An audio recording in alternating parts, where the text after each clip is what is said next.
here, I guess. A little more free speech here. I don't understand why nobody's talking about this. So the debate happened last night, and it's crazy because I've done a good job. I got to give myself credit, right? I've done a good job of removing myself from the conversation so that I don't continue having the conversation. And I know that seems ironic since I'm having the conversation now. But I couldn't even take it. Like, it was on last night while I was going to sleep. My wife was watching it. And I could hear it going on. And I just couldn't get myself to fucking, like, I knew I'd get wound up. I should have gone live. That should have been what I did. But I couldn't take listening to Trump.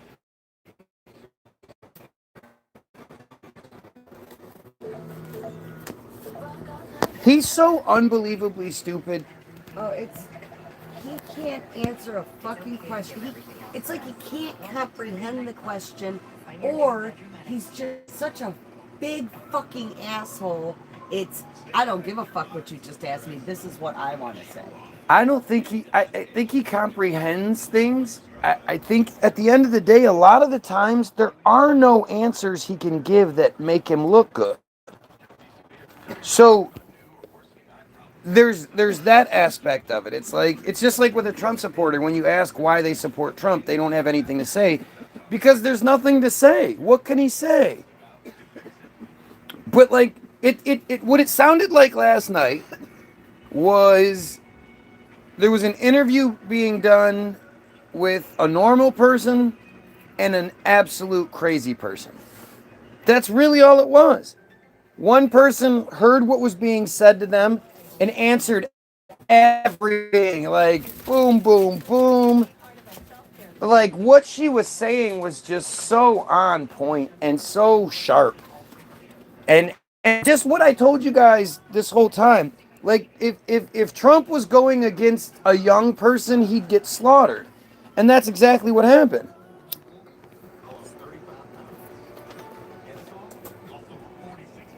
When it was Joe Biden, he was too old. And they could just keep focusing on the fact that he was old. And everything Trump was doing was getting overshadowed by the fact that hearing like fucking forgetting what he was saying and shit. Not Kamala. Boy, if they ever wanted to make, a female, like, compared to Hillary, Kamala looks like a fucking, like Jesus, man. She is just, she's actually, like, as far as a woman her age goes, she's not ugly. She's not ugly. She's articulate as fuck. She's smart as a fucking whip, man. As far as an actor to be president goes, she is great. Wasn't she a DA and an attorney general? Like she was a prosecutor and an attorney general. I don't know her backstory. I don't care. She slept her way to the top, of course. You know, all females do. Get ahead. Get some head. Give some head to get ahead. That's why my wife used to make good money. Now, well, look where we live. What's that tell you?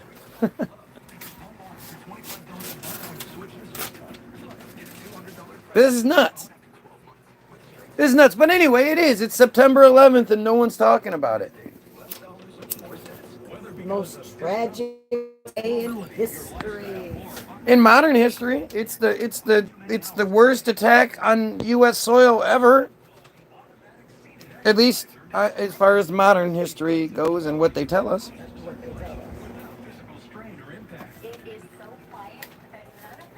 I was saying on the other video, it's amazing how, if you remember it, for the first like many hours, it was the propaganda was that 8 to 10, 15, 20, as many as 20,000 people were thought to be dead as a result of the towers collapsing, just simply because they should have been, right? They should have been at work that day.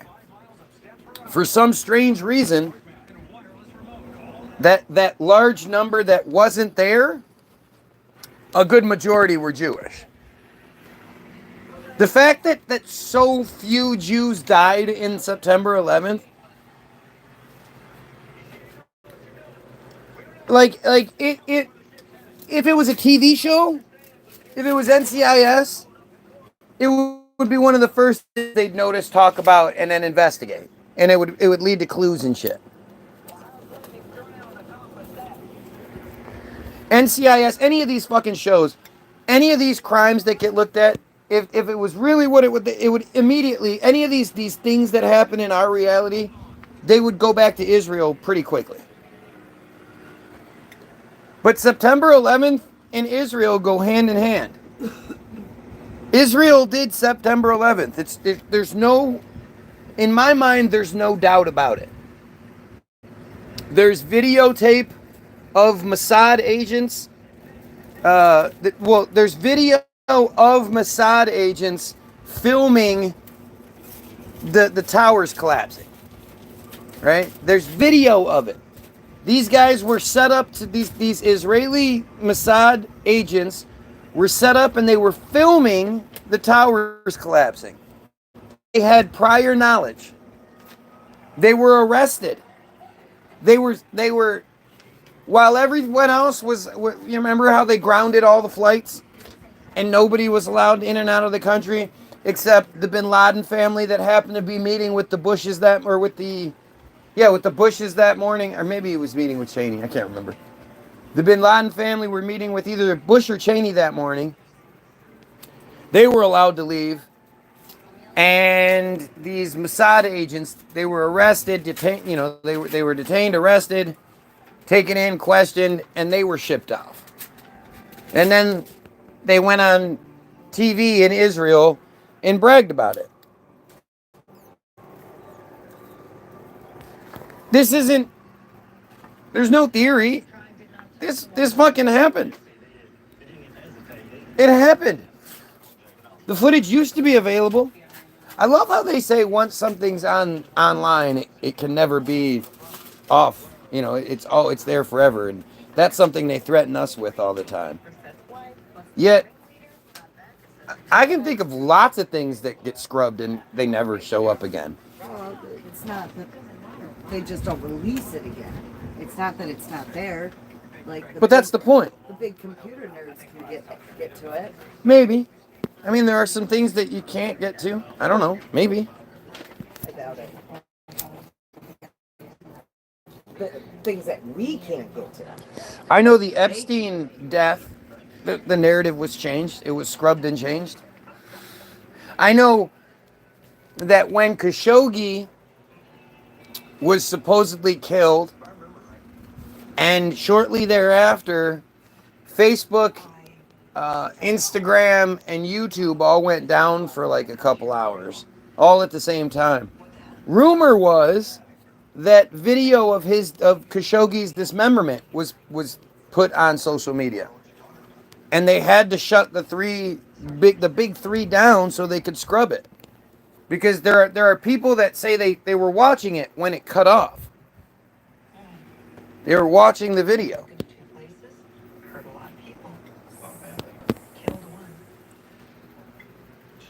You start looking into that. I mean, it's just nuts. It really is nuts. You start looking into the Khashoggi family, and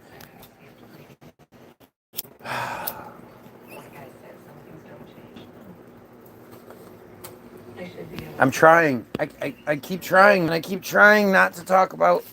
Like I'm trying to.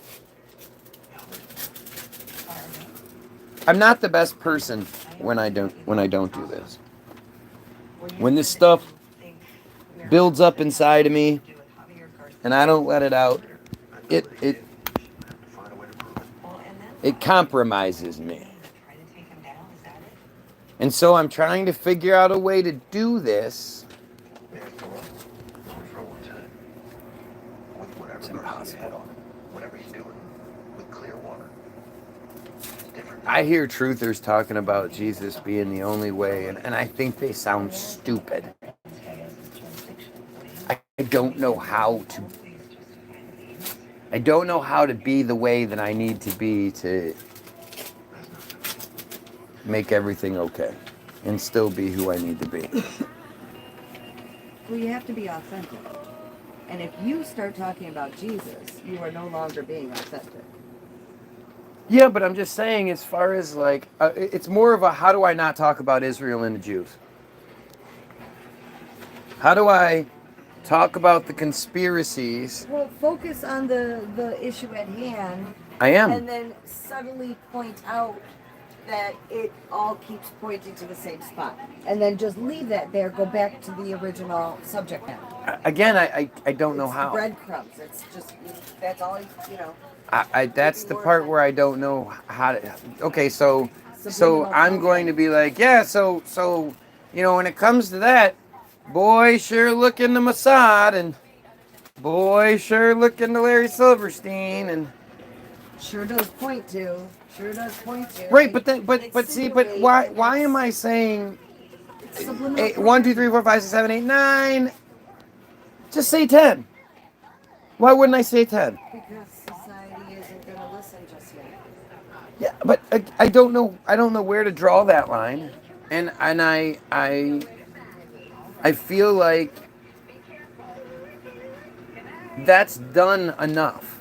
Well, you have to sometimes play the game with their rules in order for you to win and be able to go in and change it.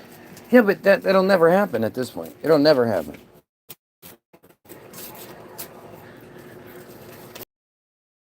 The only way I can ever... I showed even on both. On both, he said to the attorney that was going to run the case that he was consulting on, he said, in your entire courtroom time today, say the word red in any way, shape, or form that you can, as many times as you can. Whether it's you read a book, or just say the word red in any way you can. And I want to prove something to you. So the attorney did that.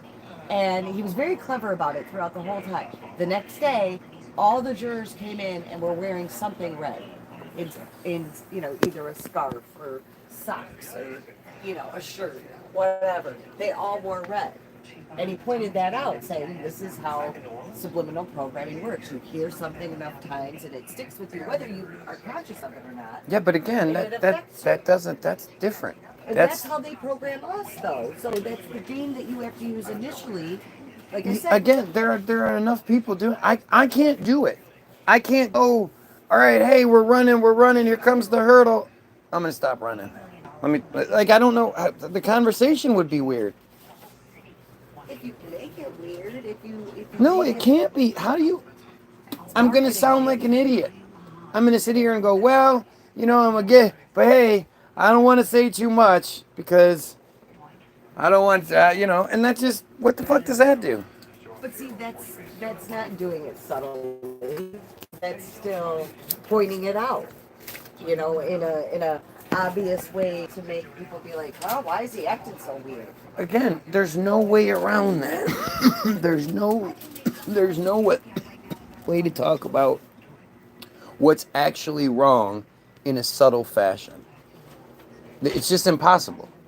This is that you got to put on your big boy pants and deal with the situation kind of talk. And I you know, if I try to, so I'm going to sit here and I'm going to talk about 9/11. I can only talk about 9/11 for 2 minutes before it's going to be like, well, don't want to say too much more because, you know, like it's just, it's a strange thing that's always going to come up. And how do we know which things are okay? Like when it comes to 9/11, the thing I'm going to always want to talk about, the thing that nobody talks about, everybody talks about two towers. The three towers. The three towers hit by two planes. Three towers hit by two planes. The biggest story on 9/11 is the fucking Pentagon. It's the Pentagon, and nobody talks about that shit. When they said, even that day, I remember, when they said the Pentagon's been hit, I was like, oh my God, the Pentagon. And then they didn't even really talk about it again. Well, no, they did. They showed footage of Donald Rumsfeld, the Attorney General, is running around the front lawn of the Pentagon, destroying the crime scene, picking up pieces of debris and carrying them off camera, basically. They ran around picking up all of the... You don't do that at a crime scene. You literally don't touch the crime scene and let everything then get laid out and figured out exactly. That's how a crime scene works. Yeah, well, that was their crime scene. What he did was illegal by every measure. He destroyed a crime scene. He tampered with evidence. And they all did. And if you remember, or if you go look, the original footage showed a small hole. A hole that no fucking plane could have ever fit through. I don't care if you say the wings folded in on the plane and then the tail section disintegrated. I don't care what you say. No giant 747 or whatever is going to fit into that hole. So the original hole was there, and then they knocked the big section of the building down because the hole was too obvious. And then they told the camera crews and news crews that were there to stop filming, and they did. And that's that. That's the Pentagon. The Pentagon is the only one that was hit in a way that isn't explainable. You know, the Pentagon is the one place that had, I think it was like 120 something video cameras pointed at the Pentagon in multiple different positions, from gas stations and bank cameras and all that shit. And within a half hour, the FBI was in all of these different institutions around the Pentagon confiscating the tapes. Think about that. Think about the coordinated effort that would take. First of all, how do they know who has cameras pointed at their shit? You would think there would be some accidental cameras that snuck through.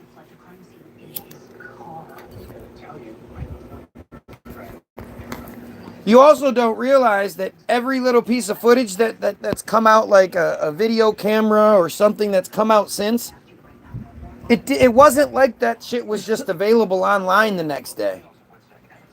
The FBI and the CIA ran around to supposedly all these different places and confiscated everybody's films, everybody's recordings, and held them for well over a year. Well over, like, I think it was like 5 years. I think that it was 5 years before everything was returned.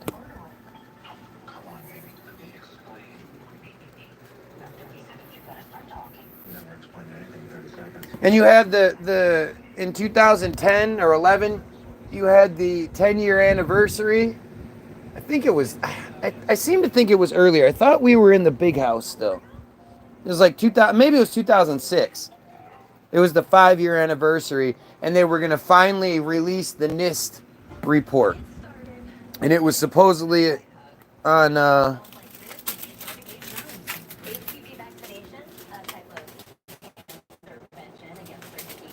I was reading a message. Sorry.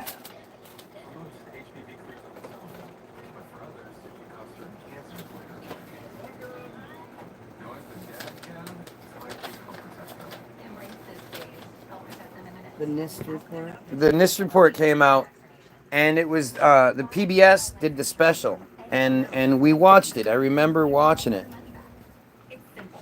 When other companies say they save you a percentage of your money, Senior Life says we give it all back. Sorry. We return And the video that they showed was how NIST explained how it happened, and it was a computer diagram, and they were going with the pancake theory, and it showed how the towers pancaked down, and that's how they fell. And yet the computer models showed that the center column was still there. It had to be there for the pancake thing to even happen. Because it would fall over one way or another if there wasn't a pole down the middle. So the NIST model didn't match up with what happened, but that's a distraction. What? No, but it's huge. I mean, it's like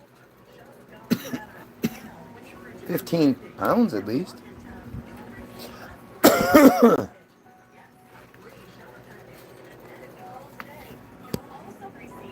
I mean, so there's the other thing. There's the gold that was removed from the towers, right? There was, yeah. There was, I can't remember how much, it was, millions and millions, billions of dollars worth of gold. When was that removed? After the planes hit and before the towers fell. Really? They Yeah. got it out that fast? Yeah. That's pretty fucking quick. There were trucks Almost like it was seen. planned. There were trucks, military trucks, cargo trucks seen leaving. One of the entrances that was all, blocked off and shit. They were seen leaving. The So they, logistics of that to plan and execute just Right. don't happen that fast. like I always say, the logistics are what kill the argument. Again, there's 120 something, 130 something, I can't remember. It's over 100 video cameras pointed at the Pentagon, and they within a half an hour, all of those cameras, all of those tapes have been rounded up. The logistics behind that would mean you would have to have at least 100 agents, right? There would have to be at least 100 agents going to each one of these places, like FBI. We need to confiscate the camera footage from the, and they're like, what? Fuck, we didn't even know we had that shit. But it's all about, not only is there the destruction of the three towers, the one that fell without anybody touching it. There's also the bullshit, the Flight 41 or whatever. And then there's the fact that we're still in service after 9/11. Their call numbers were still in.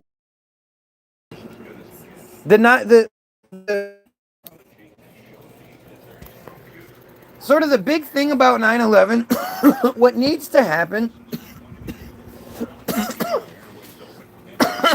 is you have to have an authority like a NIST or like a new 9/11 commission that takes a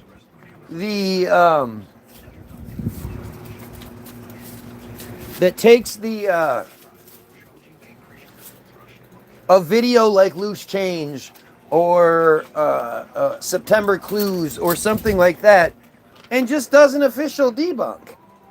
Why don't they do that? Why don't they know that there are a lot of conspiracy theorists out there, and they what they do is they quash that shit.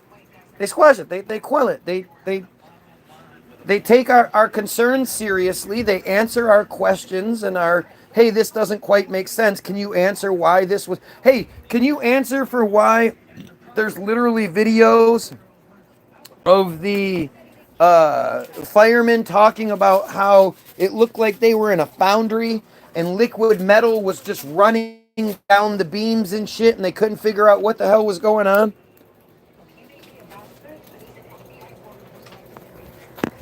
Any chance that you guys want to explain that one?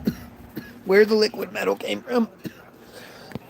What about the footage of the liquid metal pouring out of the building at the point where collapse is first initiated?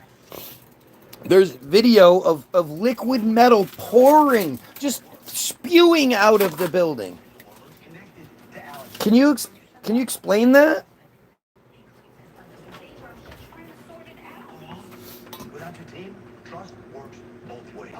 Can anybody explain how all of that steel and shit just disappears? I mean, it was a steel reinforced concrete and steel building that had a center column that was virtually indestructible, but an outer shell that was made of steel lattice surrounded by concrete. The amount of materials that were involved in both of those buildings definitely shouldn't have been able to fall into a nice, neat pile. And I know you'll say, oh, there was a huge debris pile. Yeah, there was, but it wasn't what it should be. And in that debris pile, speaking of which, there were hot spots detected as high as 2,600 degrees, 3,000 degrees. Liquid metal temperatures that lasted for weeks, months afterward. How does that happen? What's going on? And it's simple. It's like, so I'm not saying that anything happened. I'm asking what that is. Explain that. Explain it in a way that makes sense. And then I go, oh, okay, well, then I don't have to think about it anymore. And anybody brings it up, I can just explain it. Like, oh, yeah, no. The reason there were hot pockets is because somebody left the microwave on with a hot pocket in it. And it just kept going. And I don't know if you've ever bit into a hot pocket that's too hot, but God. that shit would melt steel. Molten lava. Gross. What are you gonna pick? Hot pockets. So disgusting. So nasty. Those things were so disgusting. It's crazy what they fed us. I'll eat that. Hell yeah, I'll eat that. It's not even that good, but I'll still eat it. We wonder why all these seniors are getting all this crazy cancer. Right. I don't. I mean, I wonder what, you know. And the introduction of over-processed food that our human bodies were not used to. I really do think, though, there's something about all of our cells constantly being bombarded with microwaves and signals and all that shit. The microwave, hot and heavy use of microwaves. Not just microwaves, the cell phone signals, the television signals, all the radar signals and GPS signals and all that shit that's just everywhere. It passes through our bodies. Yeah. All you idiots that are like, you got your cordless headphones, because goddamn, if you're gonna have a cord hanging to your headphones, what an inconvenience that is. And now a lot of phones you need. Oh yeah, there's no headphone jack. No, they have them. They brought them back on a lot of newer models too. They have, because people were bitching. Yeah, I don't want the right speaker connecting to the left speaker through my head. Nope. Can you zap my brain nonstop, please?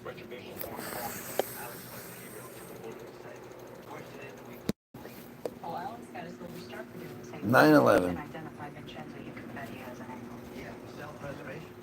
It's when you see 9/11. If I show you that footage, and I tell you only 3,300 people died in that, 3,200 people died in it, would you believe it? No way. All right. No fucking way. Especially if I told you it happened first thing in the morning when everybody was supposed to be at work. Not even at like 7, like 9. Right. At like 9 or 8. What time was it? It wasn't like before everybody gets there. It was right at the time that everybody's definitely supposed to be at work. At least in that line of work, the finance and stocks and all that shit. Yeah, they don't start work at 10 o'clock like I did at Heartland. You know. Let's see. 8:46 a.m. Yeah, 8:46. People should fucking be at work. For sure. Right. The offices should have been filled. Yeah. The workday starts at 7 or 8. You grab this. And you know, I guess you say, well, those are the rich people, those are the stockbrokers and shit like that, so they get there later or whatever, but I disagree with you. That was in the bottom. Yeah. So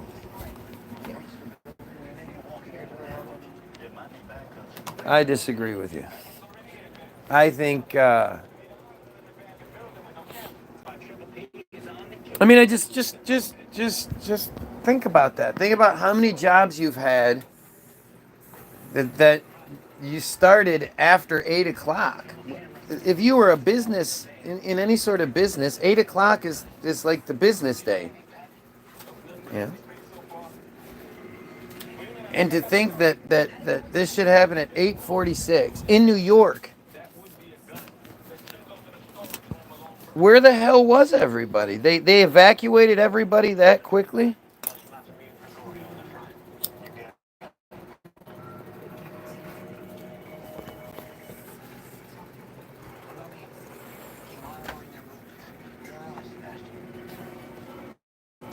There's so much shit about that just, again, it would be a whole different thing if there was an official government breakdown of loose change, September clues, whatever it is, where they pointed out everything. What happened to Richard Rodriguez, the janitor?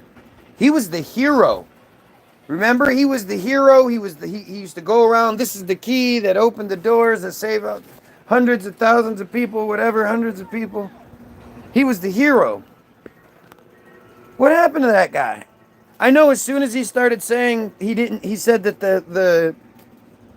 the story wasn't the same as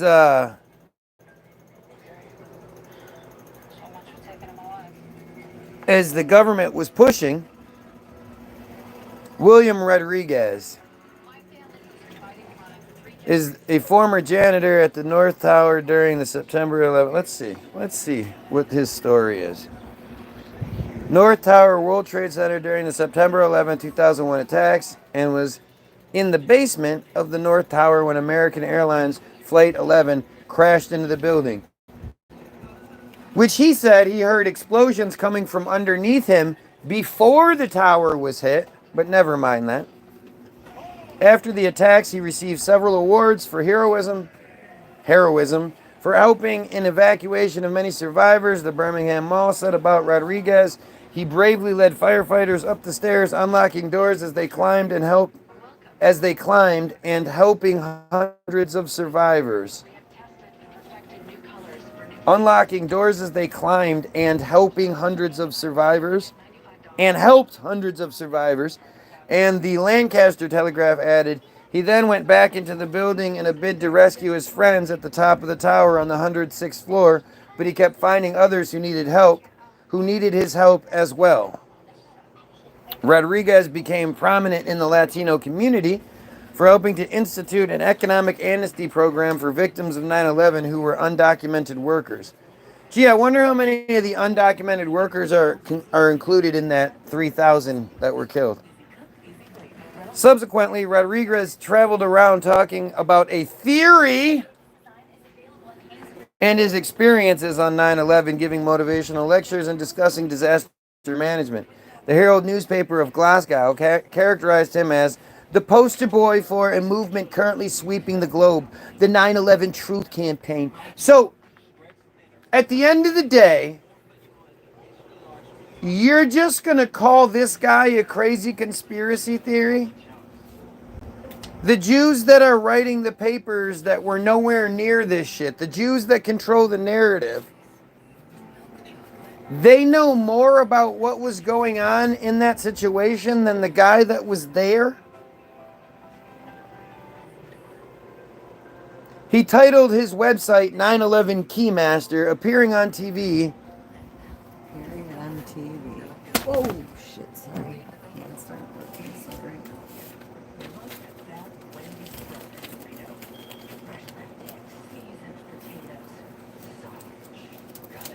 It's not far. No, I know.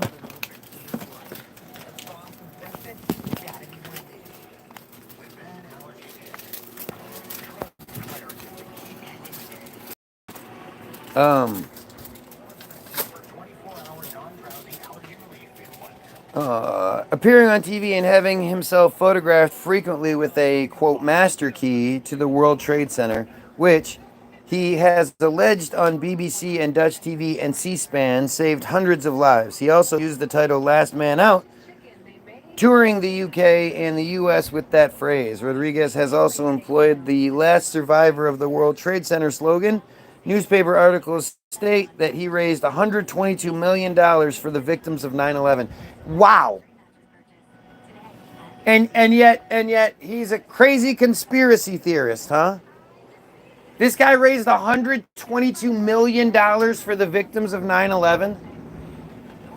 How much has the government given? Biography. Magician's assistant. As a young man, worked on as an assistant to magician James Randi. What? What? Oh, shut the fuck up. Are you kidding me?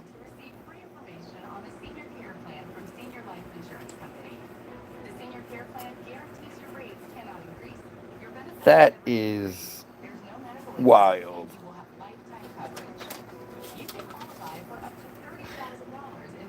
Like, if there's any magician, it's like.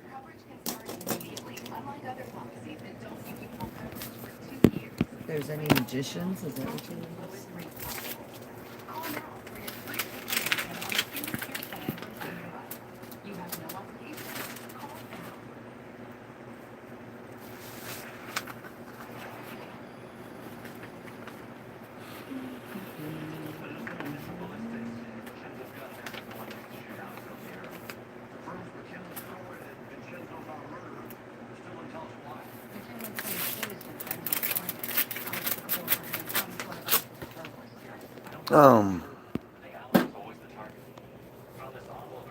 A December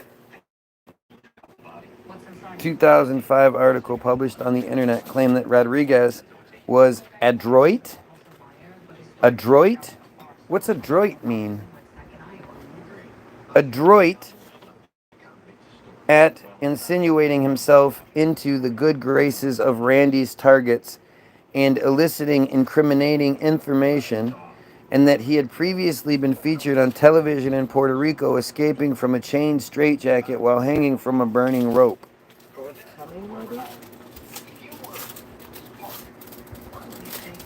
He was adroit in insinuating.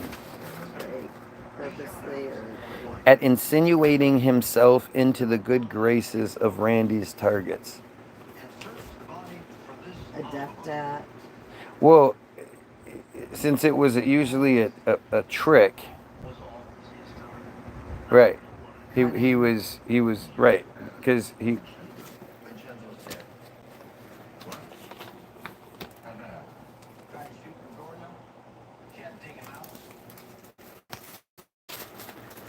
Rodriguez moved to New York from Puerto Rico, and according to the internet article linked above, he found himself a small fish in the big pond of New York magicians.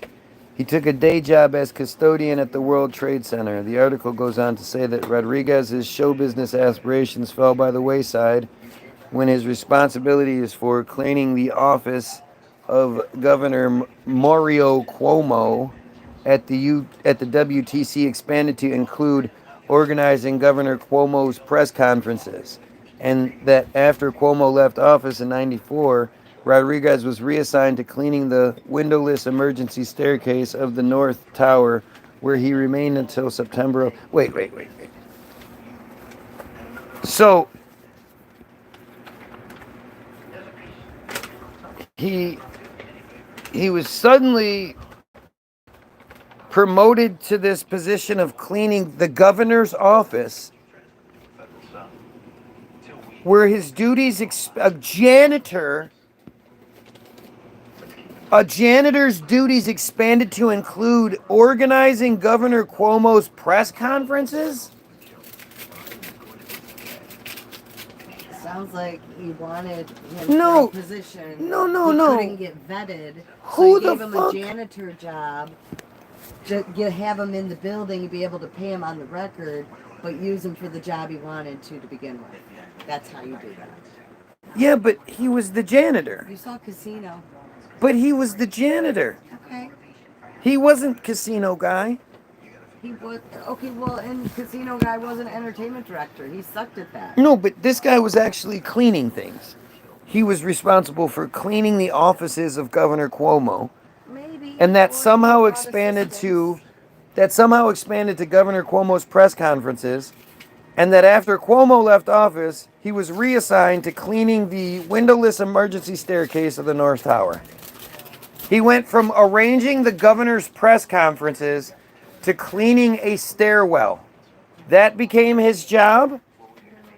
Come on. No, seriously, somebody make this make more sense. Other than Angela. Because she did make it make more sense. September 11th attacks. Boom, boom, boom, boom, boom, boom, boom, boom. What the hell?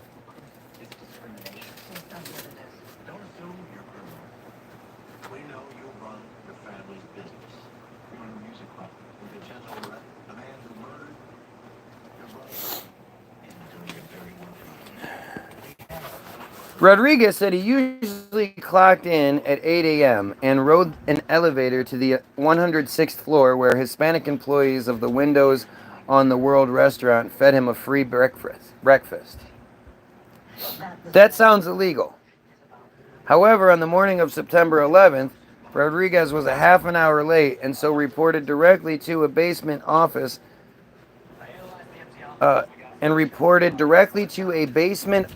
of his employer, American Building Maintenance. On September 11th, Rodriguez told CNN that shortly before the plane hit the towers, he was in the basement when we hear like a big rumble, not like an impact, like a rumble, like moving furniture in a massive way.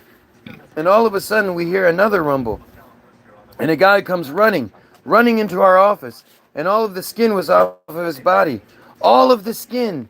We went crazy. We started screaming. We told him to get out. We took everybody out of the office outside to the loading dock. So he's lying.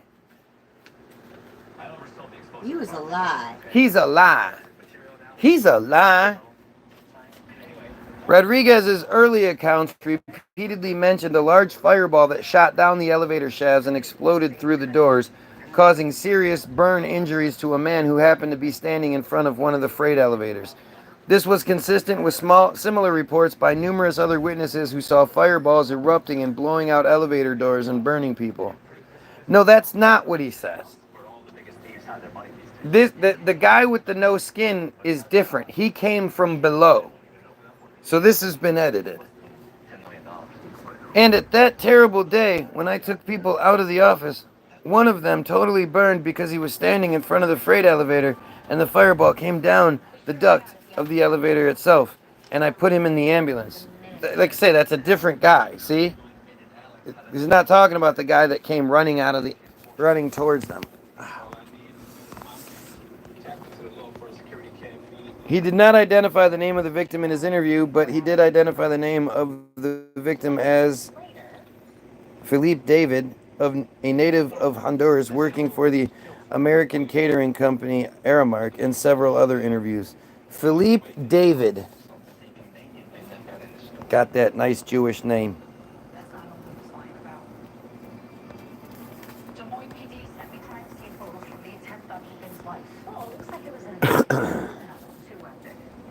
David was released after spending 10 weeks recovering in the hospital, first in the New York City Weill Cornell Medical Center burn unit, and then in Mount Sinai's medical rehab program. He had suffered third-degree burns covering 40% of his upper body while escaping from the basement of One World Trade Center. So wait, which guy are we talking about? Is this the fireball guy? The ball of fire, for example. I was in the basement when the first plane hit the building, and at that moment, I thought it was an electrical generator that blew up at that moment. A person comes running into the office saying, "Explosion, explosion, explosion." When I look at this guy, when I look at this guy, has all his skin pulled off his body, hanging from the top of his fingertips like it was a glove. And I said, "What happened?" He said, "The elevators.